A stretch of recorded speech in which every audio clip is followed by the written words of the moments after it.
In 2021, the NCAA passed a policy that allowed for its student athletes to get paid for their contributions to their sports.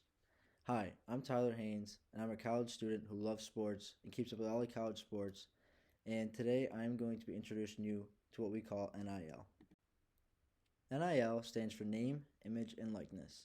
And like I said, it was a policy passed in June of 2021. This allows for student athletes to get paid outside of their sport for their name, image, and their brand.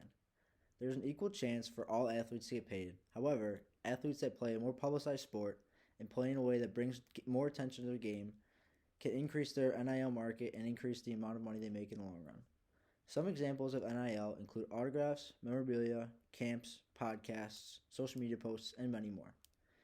Some companies are being created just for NIL purposes, and this allows student athletes to get involved with NIL. Some of which include college athlete influencers, No Cap Sports, 98 Strong, Icon Source, and more. If athletes wish to participate in NIL, they have to follow these three main parts.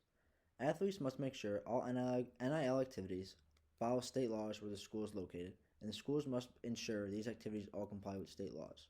For example, college coaches cannot just reach out to students and pay them to come play for them because that is a violation of the rules.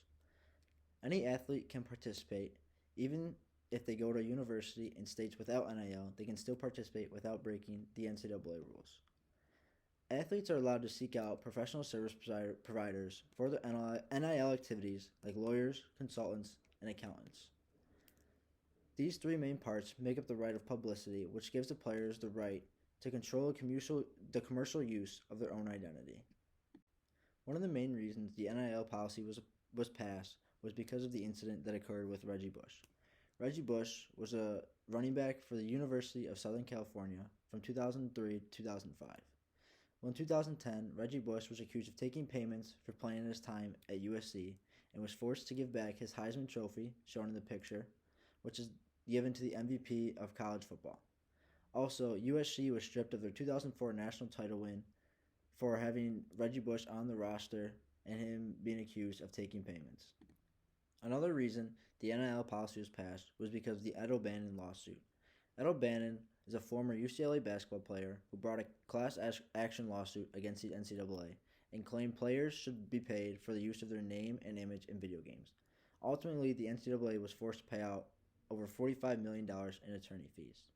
Also, in 2019, California passed the Fair Play to Play Act, which allowed athletes to be compensated for promotional opportunities before NIL was even established.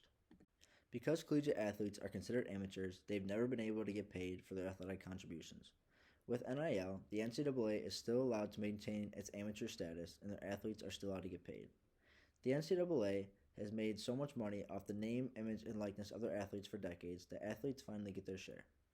Athletes put in a lot of time and effort into their sports, and most can't even maintain a part-time or full-time job, and the sport is their full-time job. So with this being their job, they should be able to get paid, and it's about time they do. Thank you for your time and attention this evening, and I hope this gave you some insight on how college athletes can get paid for simply doing something they love.